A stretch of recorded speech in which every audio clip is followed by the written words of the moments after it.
Well, good evening, everybody, and it's wonderful to see you. I'm Professor Judith Petts, and I'm Vice-Chancellor of the University of Plymouth. It is truly wonderful to see people live, and it's also great to see that we have a number of people joining us remotely as well, but it is wonderful to be able to host this event this evening. It's a great pleasure to welcome back friends from the Lord Caradon Lectures Trust, and we take it in turns with Plymouth John University, to host between ourselves and them. It's been a bit difficult in the last couple of years, so I think the last live event was 2019.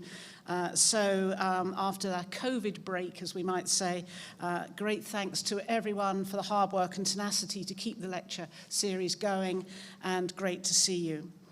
As I think many of you will know, the Trust exists to recognise Hugh Macintosh Foote's, Lord Caradon's long and devoted service to the ideals of the United Nations, to extend understanding of international affairs and to tolerance of other beliefs, religions and faiths.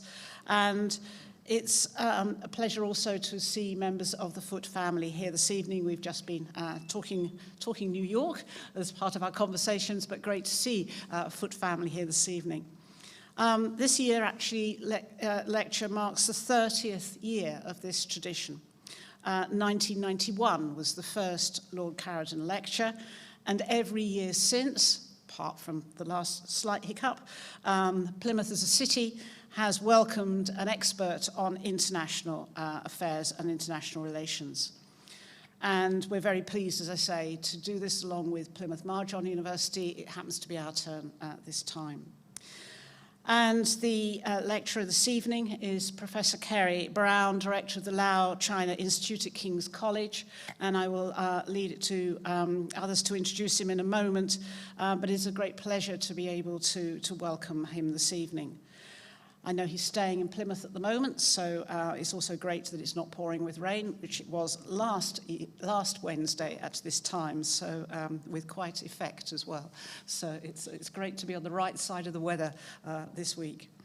I'm going to hand over to the Chair of the Trust, Simon Hill, to introduce Professor Brown. My thanks to Simon and the trustees for all they do and for organising these amazing series, and it's great to see so many of the trustees here this evening.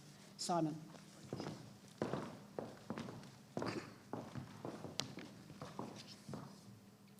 Vice-Chancellor, Professor Brown, ladies and gentlemen, welcome to the 2021 Lord Caradon Lecture.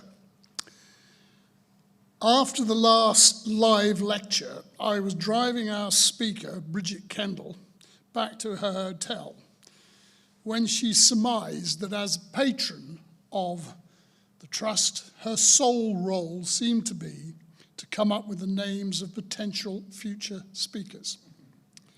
She nominated 2 people on the spot. One is in reserve for a future date to speak on the future of the environment, and the other was Professor Kerry Brown, who's here tonight to talk about the powers of Xi Jinping. Kerry Brown is the director of the Lao China Institute and Professor of Chinese Studies at King's College London. The Institute is a global centre for research, study, and understanding of contemporary China. It aims to study both China and work with Chinese scholars and others. As such, it seeks research collaboration and deeper mutual understanding with the People's Republic of China. I think I speak for us all when I say that we're looking forward very much to what he has to say. Professor Brown.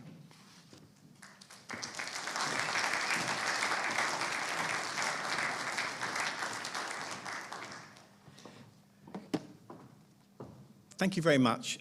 It's wonderful to be here.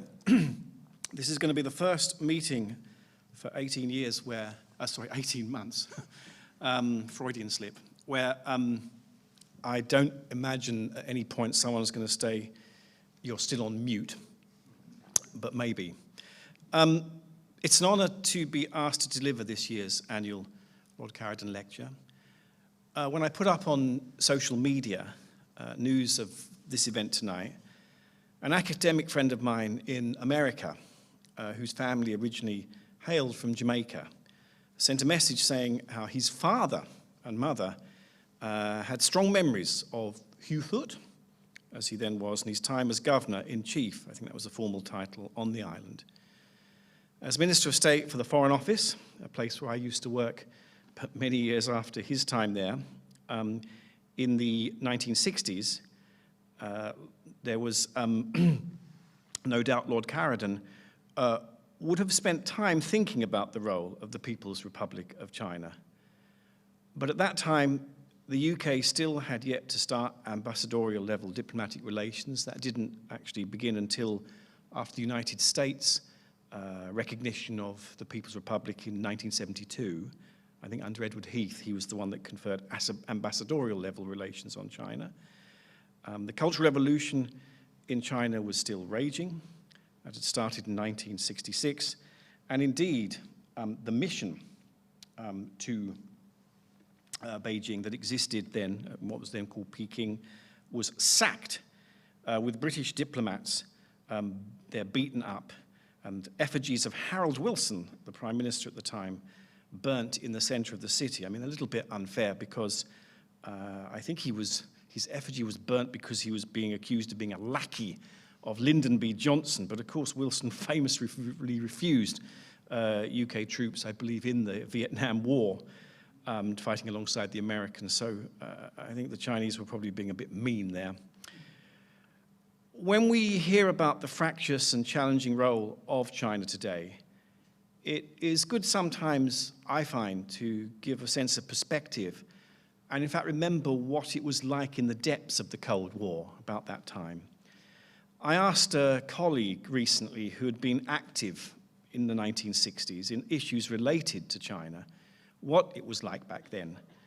And they laughed and said, you know, that even mentioning one was interested in China as a country risked causing criticisms.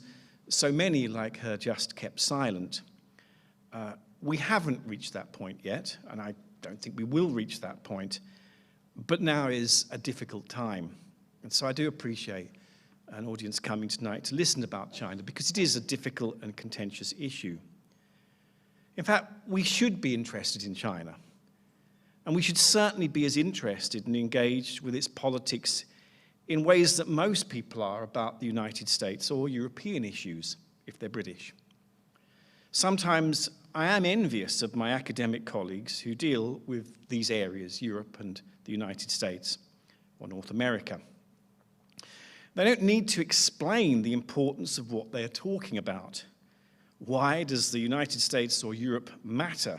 Well, these are questions where the answer is self-evident. But even when you talk about the kind of issue of does China matter, until quite recently, that was a question that was often asked to me, you know, why does China matter? And I think but until quite recently, the same kind of question about China was often leveled at me, without it sounding slightly odd or redundant.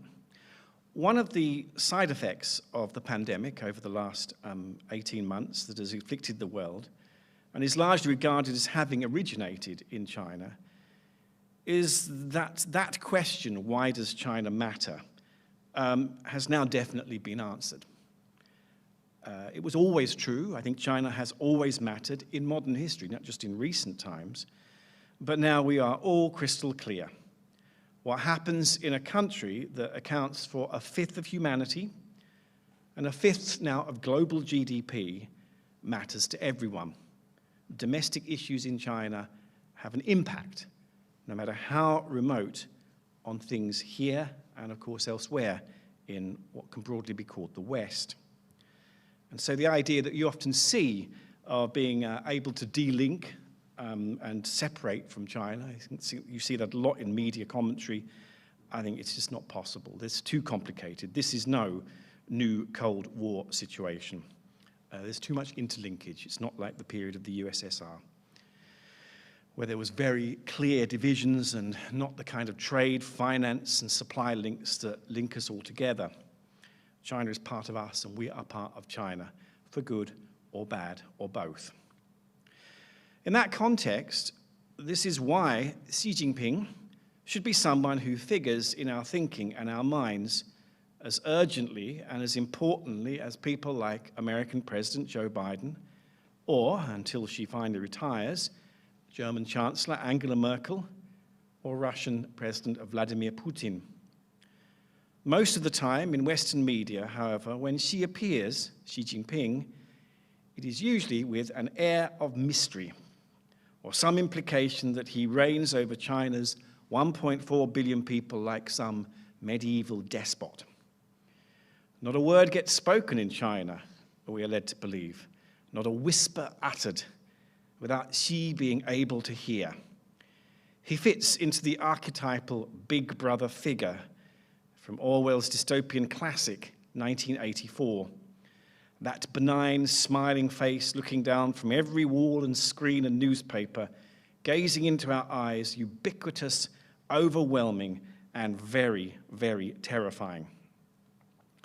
Xi Jinping is now imputed with levels of power that equate him with his predecessor some decades ago as Communist Party leader Mao Zedong.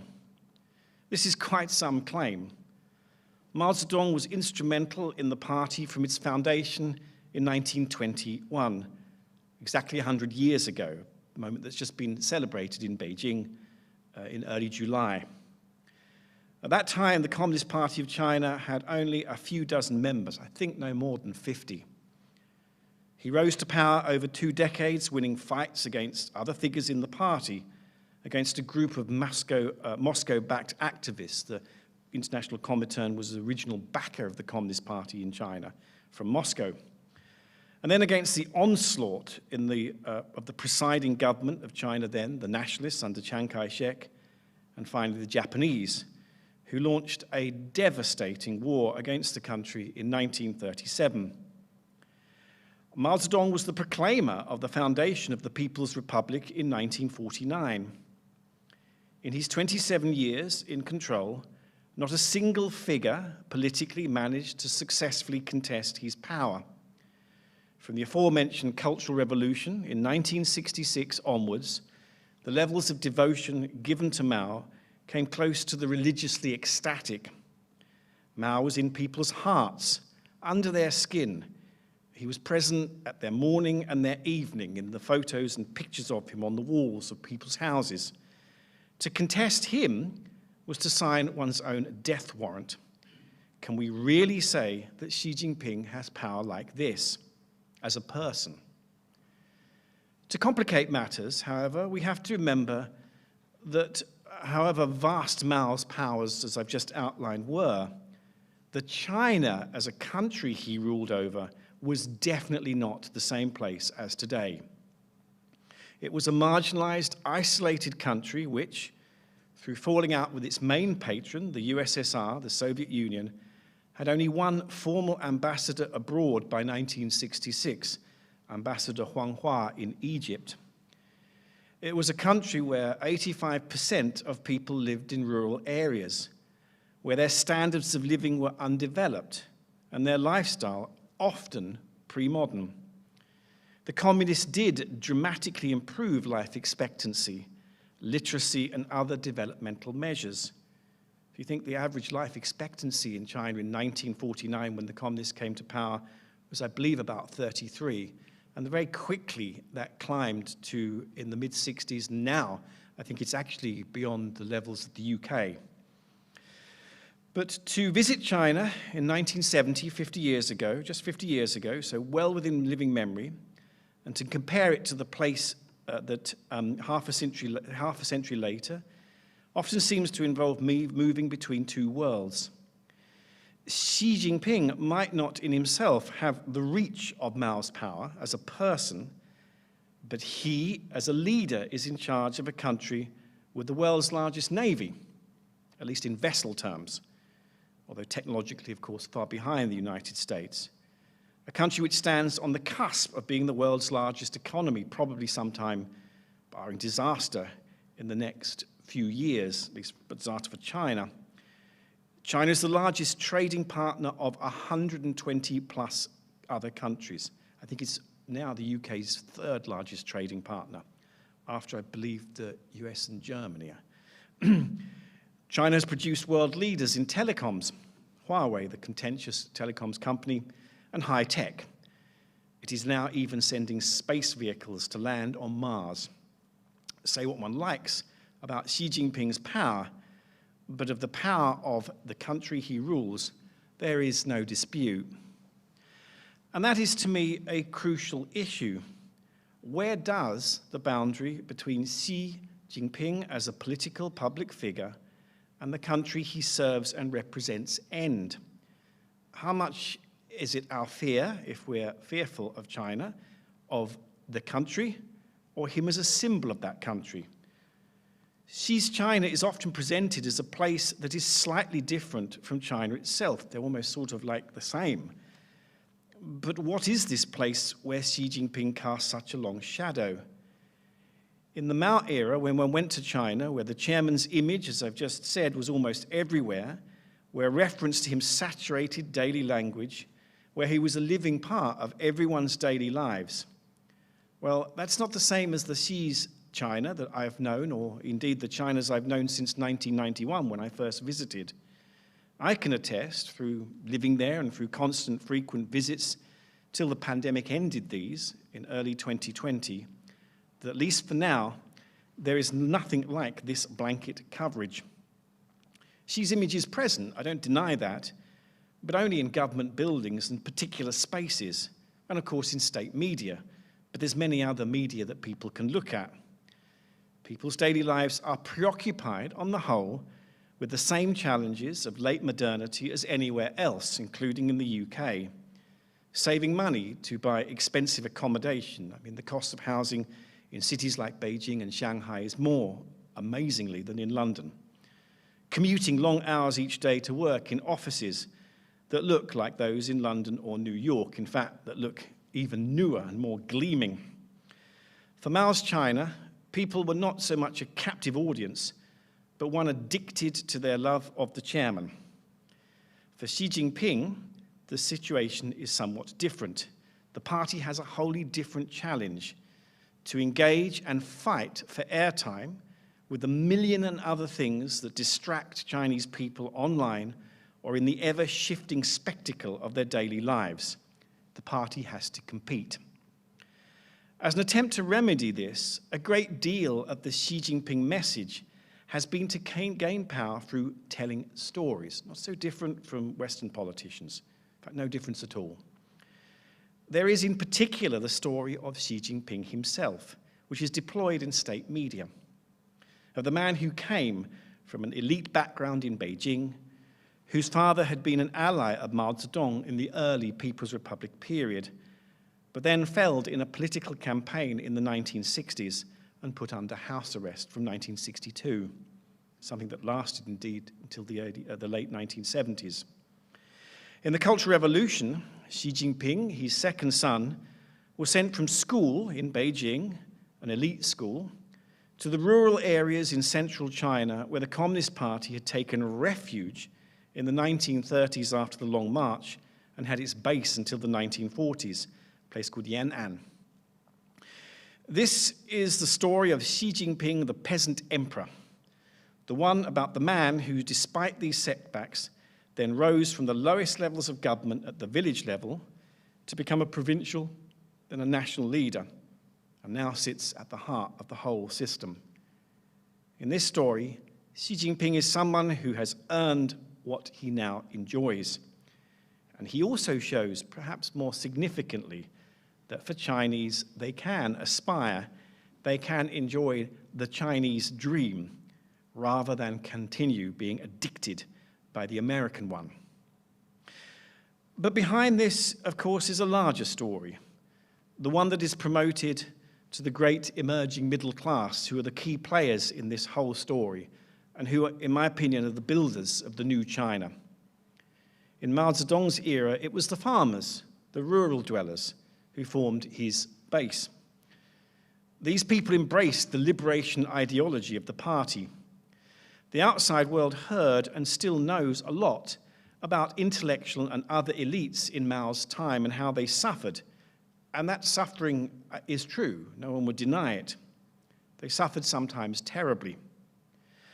But there's also a strong and antagonizing argument, I know, and one that the party uses, but that still doesn't completely devalue it, that for the vast, vast majority of people in China, Mao's government lifted them from poverty and made their lives measurably better. In Xi Jinping's China, too, while there are credible reports of the dismay of specific members of the government and intellectual elites being appalled at Xi Jinping's consolidation of powers, for instance, in 2017-18, his abolition of time limits for presidents so that he can continue basically beyond the 10 years usually allowed for presidents forever. The middle class are the new base. For this group, while an appeal based on Marxism-Leninism, or, to use the term in Chinese language, socialism with Chinese characteristics, would be highly limited, as Xi Jinping and the circle around him have shown, when one starts to talk of the rise of the great Chinese nation, of its now being on the cusp of an historic renaissance, where with the Communist Party's guidance and support, it is about to reclaim its pre-modern status as one of the great countries of the world, perhaps the greatest, then one is occupying far more solid ground. For Xi Jinping, if there is power, it resides in this story in particular, a story of nationalism where Chinese people can witness the reality of their country's newfound confidence and power by simply looking around them. The monuments to this are not revolutionary struggle or Maoist devotion, but for instance, the 36,000 kilometers of high-speed rail lines built in the last decade and a half. That's 36,000 kilometers more high speed than exists, for instance, in the United States. And I think, until recently, 35,940 kilometers more than the UK. China has also constructed the world's fastest computer, or supercomputer. It also has the amazing, for those who've been in China here tonight, and you probably have witnessed this, the amazing ultra-modernist architecture of the great landscapes of Shanghai or Shenzhen next to Hong Kong, with skyscrapers that now rank in the world's top 10. I think in Shanghai, the second tallest building, and in Shenzhen, I believe the third or fourth tallest building. So these landscapes are pretty powerful. Even if you stand there as an outsider, you can see how they validate materially the claims of the party to be delivering China to this great moment of modernity. These are not abstract, they are not intangible, they're real. You can live them, breathe them, walk amongst these kinds of landscapes. When we think about power in contemporary China, we have to step back and look at some of the long and often stubbornly held assumptions we might have, things that have nothing to do with China itself.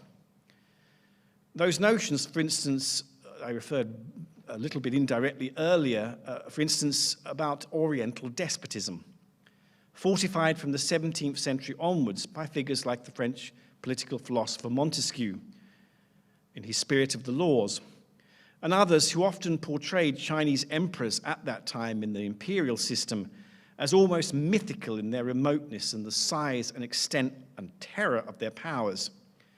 Even people who had direct experience from Europe of the nature of these powers at this time, however, started to see a more complex reality.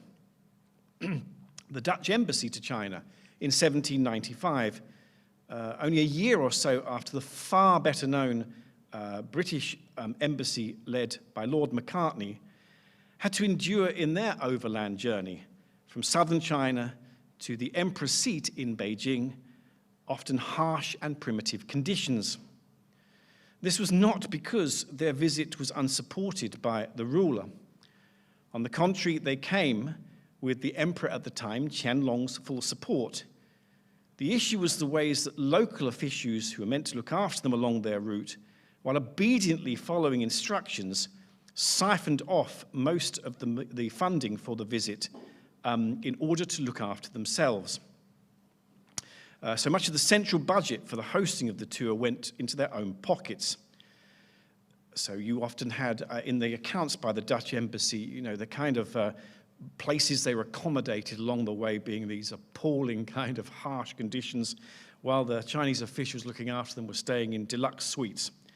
I have to say, as an ex-diplomat, we would have never stooped to that kind of level.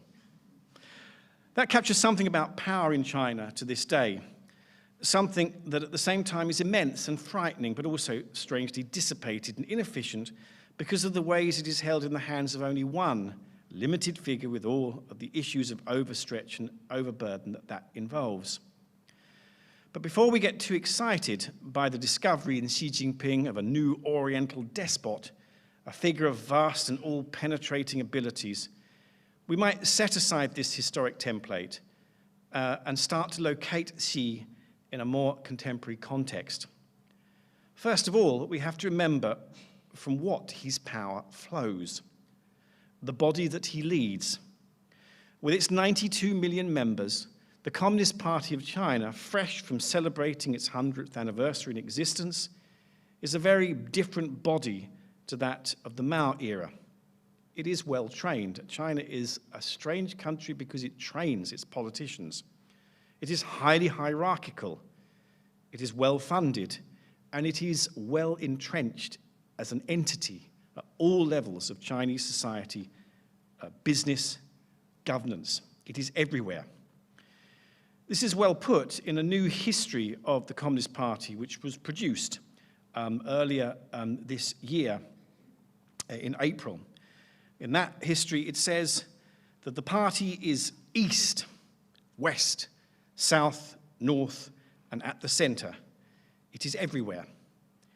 It is something created by all of Xi's predecessors, not by him. It predates him, of course, and they've all contributed to this immense collective enterprise. It has the ability to control the military. The military is the arm. The People's Liberation Army is the military arm of the party. It's not a state entity, it's a party entity. And the economy through state enterprise is the commanding heights of the economy, which are still controlled, energy, telecoms, things like this, by the party. And the whole of society through various different bodies and governance mechanisms. This is one of the world's most formidable collective enterprises. In fact, it probably is the world's most formidable collective enterprise. Anyone who leads such a body would be powerful per se. Xi Jinping happens to be the person leading this now, so logically, he is powerful, but through the party. Without the party, he is nothing. Beyond this, we have to remember the new suite of technologies that the party and Xi's China now enjoy. These give state capacity a reach that is unprecedented. If Xi Jinping's style of power is autocratic and centralizing, that is in large part because of things like artificial intelligence, big data harvesting, and a host of other new capabilities that have made this so. The lamentable and disturbing situation in Xinjiang, in the northwest of the country, is a case in point. Mass incarceration and indoctrination of people of largely Uyghur ethnicity over the last 3 years, which has attracted international attention and condemnation. We have to remember, though, that repression in this area and others in this country, unfortunately, is hardly a new thing. What is new is the ability by the state, through face recognition and online tracking, to keep tabs on the population in ways that the Mao era could only have dreamed of. Xi Jinping's China may be one of repression and the quashing of specific communities, but there is an important discussion about whether the real agent here is not so much Xi and the politicians around him, but the cyber world and the possibilities that that gives. And that is the same kind of villain that the West, in very different ways, I understand, also struggles with in their constant veering between addiction and revulsion that the world's social media has created and how it impacts on the real material and social world. And finally, there is the question of just how solitary Xi Jinping is, sitting at the heart of this techno-nationalistic party edifice, steering the country towards its moment of rejuvenation, fueled by the huge swathes of the middle class I've just referred to. Xi Jinping has to be accorded, even by those who are most severely critical of him, at least of having some political skill. I do find it staggering how much people in all sorts of different places in Europe, America, Australia, elsewhere, invest in the idea that Xi Jinping is an autocrat and he's a problem. Yeah, I mean, I think that probably is something you have to validate, but that this is all something that has happened because of good fortune for him and is all something that he has just had fall in his lap. I think we have to understand, however hard it is, that within the context of the system he works, within the kind of traditions of that system, he is an incredibly effective politician. I mean, he's probably the most effective political leader in the world at the moment. I mean, I'm not saying that is a good thing or a bad thing. Technically, though, I think it's something we have to get our heads around if we want to understand how he operates. When did it ever work that you did not properly understand those you felt were a problem or you were worried by simply ignoring their capacities and abilities and talents? That's the point you should start. Xi Jinping has done some incredible things very effectively.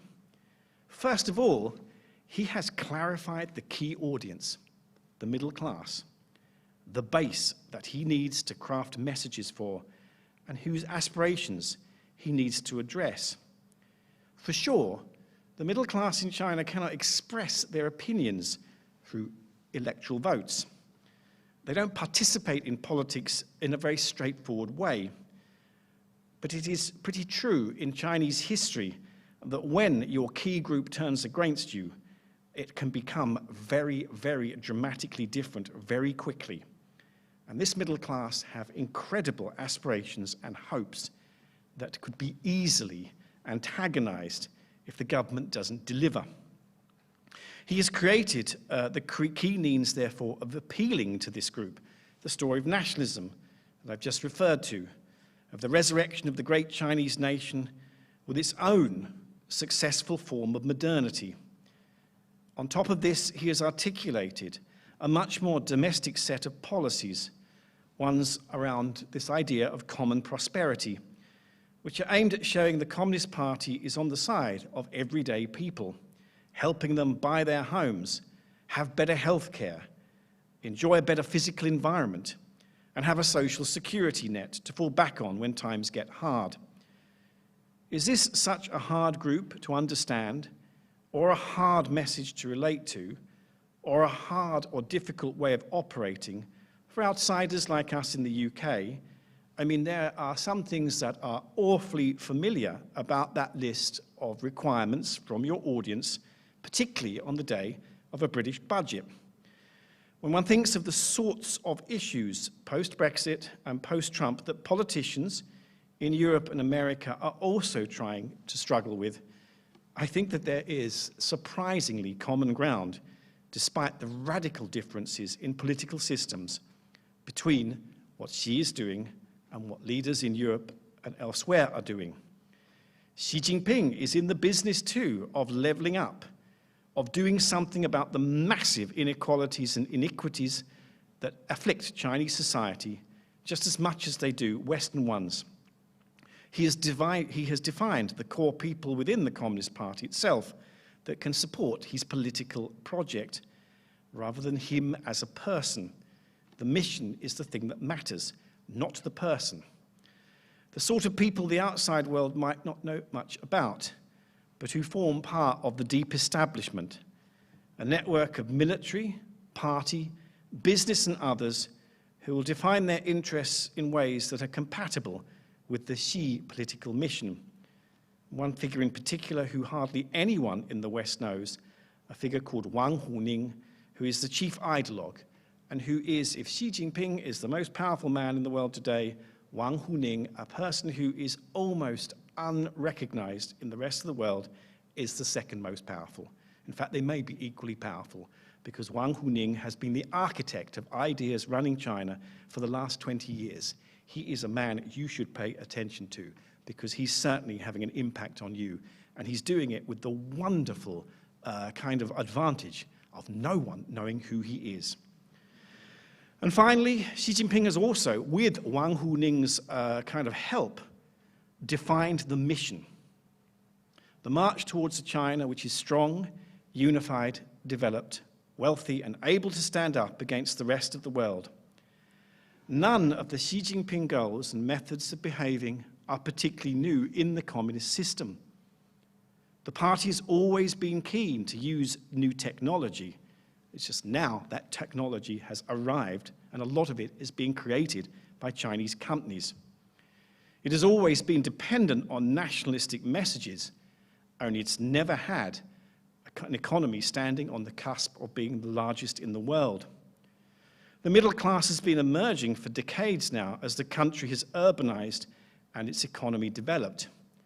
But never before have more people lived in cities than the countryside, something the 10-year census recognized only last year.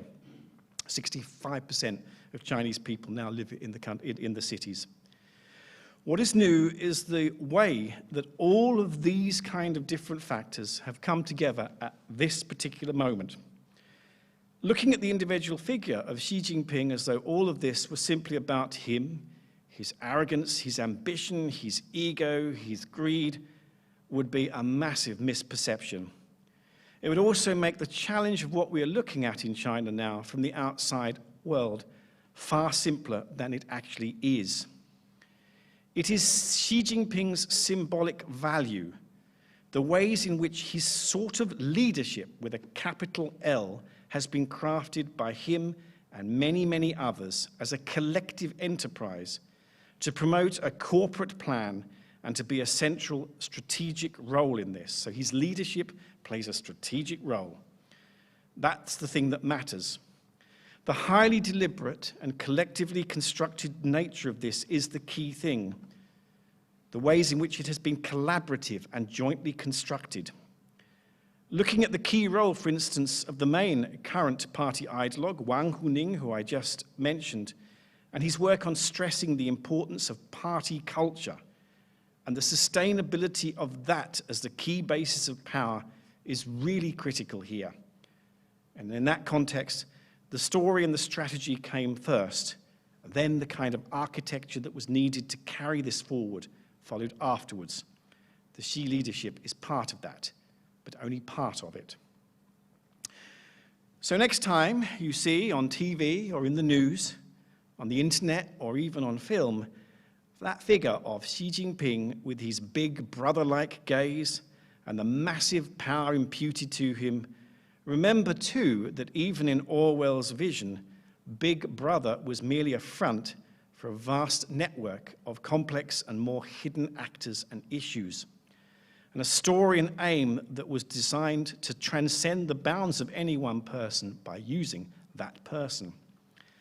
Think beyond the face of Xi to the story of him as the mouthpiece of, and the vast party and its culture that his leadership is a major tool to promote, along with the very specific ways that this has been created for the audience, the great middle class, with all their complexity, their aspirations and the urgency of those, and the critical challenges that the Xi leadership, with a capital L, and the party have in trying to address and appeal to this incredibly complicated group. Scratch your head, perhaps? Look bewildered. You should do. In this whole context, who leads, who is led, and where the threads of power go are never, ever easy to follow. One thing I have to make clear after 30 years of trying to work this one out: whatever you conclude, whatever you think, beware of the simple story and the easy conclusion, and look at the image of that one man controlling all this complicated, vast, incredible story at your peril. If in China you think the power is in one place, you should almost certainly start looking elsewhere. Thank you very much.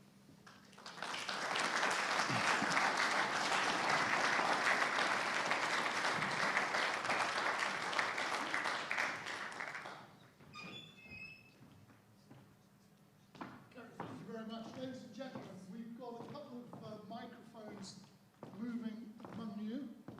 So if you'd like to pose a question, just raise your hand and one of the team will appear.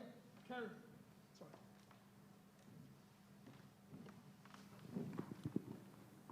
Yeah, thank you very much, Kerry. That was very interesting, really interesting indeed.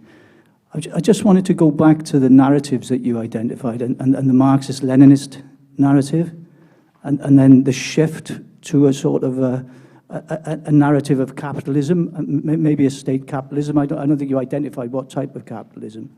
But how does that narrative synthesize? How do we move from this Marxist-Leninist proletarian perspective to a sort of a middle-class dimension, a shift to, if you want, a petty bourgeoisie?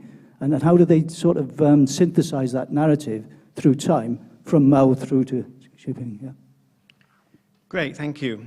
I think I learnt in the Foreign Office, when anyone says, that was very interesting, you should be slightly worried.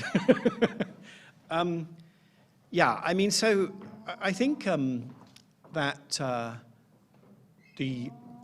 intellectually, the Chinese sort of intellectual, so the Chinese system is comfortable with hybridity. And that's been a kind of incredible, sort of feature that, how do you have this sort of country which was once sort of Confucianist and Taoist and Buddhist, and now it's got, Marxism, Leninism. And, I think that, so to be hybrid is not a problem. And to adopt some of the kind of processes and, kind of methods of capitalism, that's fine. But whether you adopt the underpinning values, that's a completely different question. And I think, one of the claims that many make is that China has sort of, kind of engaged with capitalism, but it's not really kind of done it properly. It's done it as a bit of a fake. The other thing you could say is that, capitalism with Chinese characteristics does have the same sorts of problems as capitalism anywhere. I mean, constant desire to sort of have more and more, constant hunger. I think Daniel Bell, a sociologist in the 70s, in a book called The Cultural Contradictions of Capitalism, wrote about this. Capitalism with Chinese characteristics has led to a society where there's a lot of, kind of envy, a lot of conflict, a lot of jealousy, and a lot of, sort of hunger for things that people want immediately. So, one of the kind of interesting issues about, whether Xi Jinping is able with this common prosperity to address this is, what do you do with a society where people are fine with the government having Marxism, Leninism, but they don't really believe it. They believe in a bunch of other things, which are very hybrid. How do you keep the message simple? I mean, they've tried to sort of address that by things like the China dream, kind of this idea that, you just have the feeling and aspirations. You don't need to think too much about, the underlying ideology. It's a sort of complicated, it's a very complicated hybrid view, which I suppose Europeans sometimes find, and Americans, messy. But the Chinese would say until now it's working okay.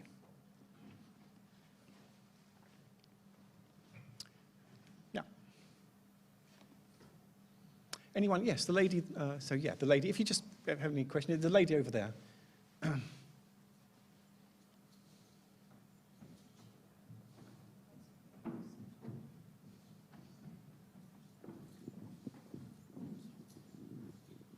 Hello, thank you very much for your talk so far. I just wanted to know where you felt, and I realize it's a very difficult question to ask, but actually how you felt about the Spratly Permatan Islands and the threat. About the Spratly and Permatan Islands and China's expansion into the South China Sea, Oh, yes. Yeah. and also about the imminent threats and the maneuvers and the ferry boat that was taken over with 1,800 troops and the threat to Taiwan, and where we sit with that at the moment. Okay. Thank Yeah. Sorry, just a second. Simon, do you want me to carry on? Okay, sorry. Not sure if I'm meant to suddenly stop everything. I think China thinks as the world's second biggest economy, with all of the nationalism that I've just referred to, that fuels sort of domestic politics, they want their own space around them. And they find it very antagonizing that basically America can come right into their space in ways that they can't, for instance, into American space. You know, you don't have, well, not often you don't get Chinese naval ships going right up to the coast, the west coast of America. So I think the South China Sea is a sort of a tactical move to have China have more of that space and not have America present in its backyard. At the heart of it, as you rightly say, is the issue of Taiwan, which is de facto independent, but which is a place that China insists strenuously is part of its territory. Joe Biden, the American president, a couple of days ago said, you know, America would always stand by Taiwan, which is a strong statement. Usually American presidents don't speak so strongly. The issue really is that Taiwan has been a democracy since 1996, so that's part of its identity. And 23 million people, soon to be 24 million people on the island, believe they're Taiwanese. I mean, that survey showed that very clearly. They don't think of themselves as being, well, I mean, they think of themselves as being Taiwanese, Chinese maybe, culturally, but they don't think of themselves as being Chinese. Very few, maybe 2%. So it's really a quandary for China because its nationalistic kind of message is that this is an issue that has to be resolved. I mean, Xi Jinping's language about this has been pretty harsh. You can't keep on leaving this issue, you know, forever. You know, since 1949, we've waited. We've got to have a resolution, you know. However, the problem is that if it's not a resolution that people on the island of Taiwan embrace, you're going to have 24 million people who are going to be opposed to anything that tries to reunite you in ways that they don't want. And I don't think they do. I mean, clearly they don't want that. So almost all effort goes into just maintaining the status quo, which is this complicated one China sort of, you know, thing where there's, you know, one China, but no one says where it is. But it's becoming harder and harder to see that being sustainable. The one red line that Beijing will not tolerate is for Taiwan to, you know, kind of unilaterally declare independence. And the problem is that that's really dependent on who the president is. At the moment, the president is Tsai Ing-wen. She is a graduate of the LSE, but despite that, she's okay. She's pretty good. And she has been very, very moderate.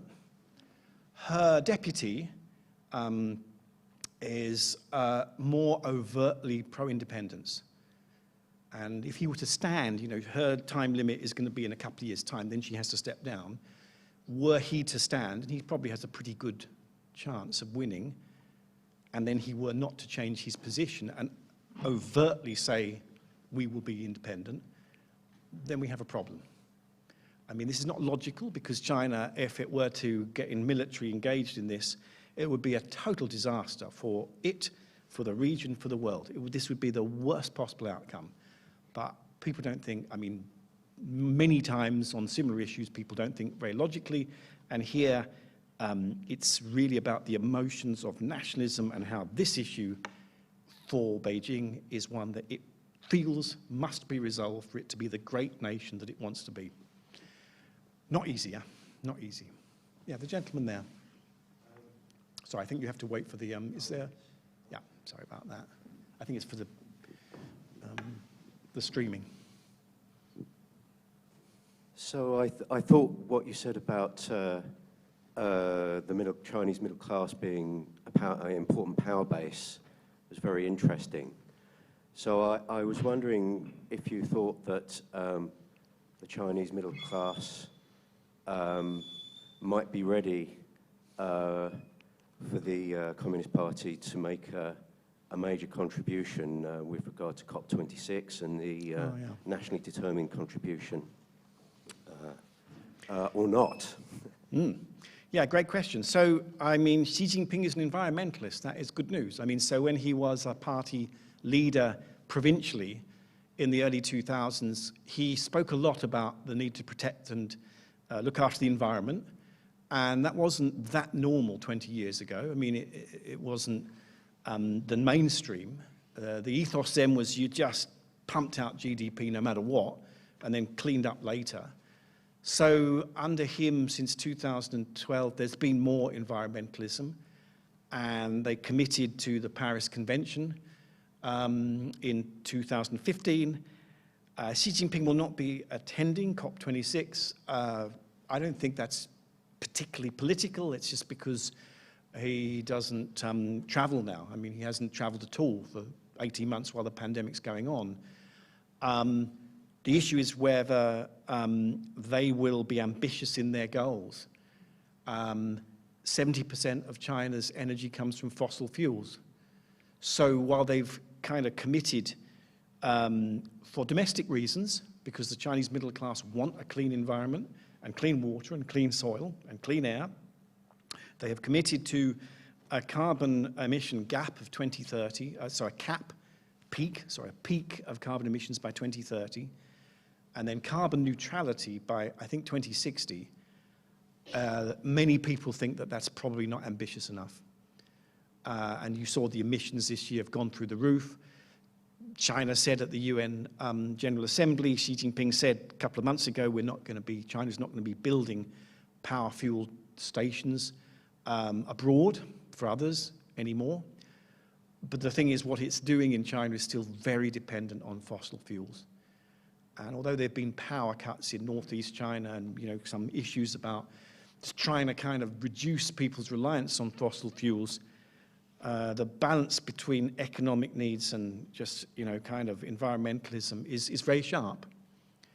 But the good news is they do have the will. I think they do have the will, and they are putting massive amounts in investment on green technology. So that's a good thing, even though it's politically regarded by many outsiders something people are very suspicious of. I think they're sincere in that. It's in their interest to have environmentalism. Any other question? Yeah, so maybe over here. So the gentleman here, and then the person at the back. So yeah, the gentleman here. I think it's just coming. Just down here. Just the gentleman here, and then I think there's another hand a bit further up.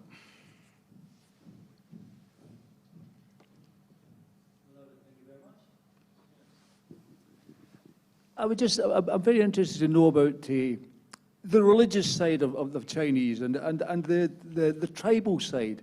We obviously have it here quite a lot in American politics, and I know it's because there's this and that and the next. But do they have the same type of divisions in China? Divisions in the sense of? In the sense of, and religious divisions, or okay. Ethnic divisions, or the divisions that they have, that one tribe or another tribe. Not the same. I mean, so there are, in terms of religious practice, probably 100 million people who would say they were Christian, and the majority are probably Protestant, because the Catholic Church is not allowed to formally practice in China because of recognition of Taiwan. Basically, the Vatican recognizes Taiwan, and there are other issues too. There are probably 300 million Buddhist practitioners, roughly. And then there are other different groups. Muslims, I think the Hui and the Uyghur in Xinjiang and others, so Muslim probably would be a significant group. The party itself is atheist, but it's tolerant of religion up to a point, although there's controversies over how much it interferes in religious organizations. Ethnically, there are significant issues. I mean, Tibetans, Uyghur, Mongolians, are given this autonomous status, but it's not really autonomous. So there's many complaints about the treatment of minorities, most severely recently the Uyghur minority in Xinjiang. China has 56 ethnic groups. The Han, which are dominant, are 92% of the population, but many would say that the Han as an ethnic group is also fairly fragmented. So there are ethnic issues, yeah, there are definitely divisions like that, but no, kind of, it's like 50-50 divisions. It's more about particular groups in particular areas, more localized. Thank you. And I think maybe just, yeah. Maybe should I take a couple more? Is that, yeah, just, so maybe the gentleman, yes, you said the gentleman up there, yeah, okay. In this whole setup, how did they do succession planning for Xi? Have you, sorry? Is there a succession planning for Xi going forward? To achieve what he wants to achieve? No. What happens after Xi? Oh, no, okay. No. Simple, no. So what happens if he's not there tomorrow? There will be no time after Xi. No, I mean, seriously, there's a party congress next year, which is this 5-yearly meeting where usually, I say usually because it's not really historically happened often, but 10 years ago, that was when Xi Jinping succeeded his predecessor, Hu Jintao. But in 2002, there's no sign of anyone who would succeed him as the head of the party, and not as president either.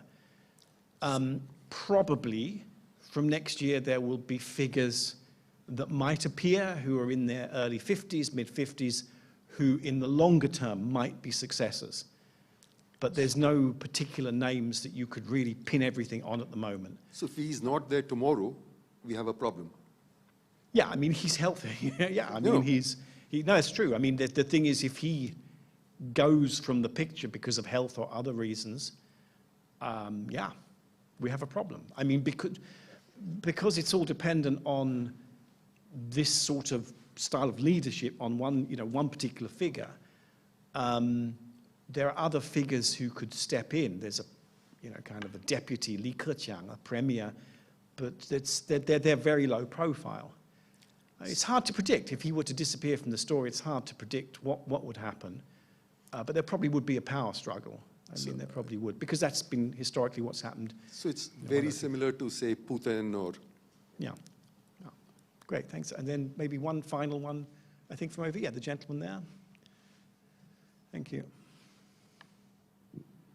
I mean, China clearly wants to be seen as a major power and to be respected for that. So how does this reconcile with the complete ignoring of international law? I mean, I'm talking about the UN convention which decided that they could not occupy all these islands, the 7-dash line. Yeah, I mean, China's sort of attitude to international law is it's fine if it's not getting in its way, and then it doesn't agree with if it does. So it's got a pick and mix attitude. I mean, the broad way in which China has engaged with the international normative, post-Second World War system has been like with WTO and other organizations, the IMF and others. I mean, it will engage. It does engage. It's not resisting them. But it doesn't believe in their underlying values. I mean, that's the thing. It's a pragmatist. If it thinks these things are useful to it, it will engage with them, and otherwise it will be, antsy. In a strange way, like UNCLOS, the United Nations Convention on the Law of the Seas, China is, I think, a signatory, or it kind of, it's not ratified, it's sort of signed up to it, whereas America hasn't. So it's sort of, there are anomalies.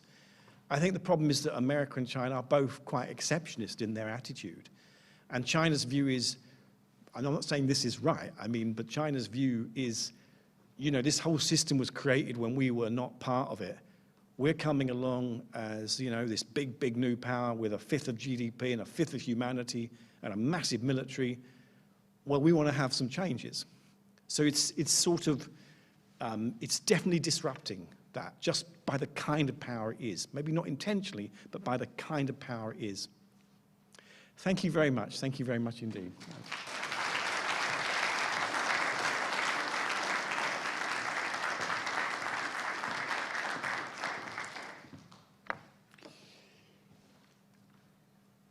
Kerry, thanks very much for that. That gave us a tremendous insight and I think a very engaging perspective on China, whose influence on all our lives is not going to diminish over the forthcoming years.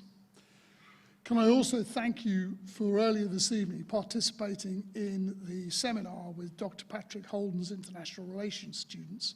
I know they enjoyed it and it does enhance the event for us. So, on behalf of trustees, may I present you with this, careful, this memento of your visit to Plymouth and Lord Caradon Lectures Trust. Thank you very much.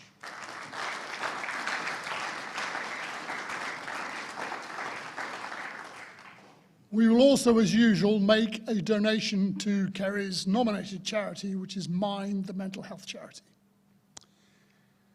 Vice-Chancellor, may I thank you once again for generously hosting us, and also thank the events team for doing all the hard work behind the scenes, Alison Goodwin, Catherine Reynolds, and Alistair Watts. And it wouldn't be the Caradon Lecture Trust if I didn't have some parish notices. There will be the customary retiring collection. This is our only regular income and offsets the expenses inherent in persuading speakers of the quality we get to travel to the far southwest. I've been refused a number of times at the horror of having to leave the environs of London. So it's very nice when someone like Kerry takes the trouble in a very busy day. He was with Chatham House this morning and he's got things on tomorrow morning. So it's very good of him to be here.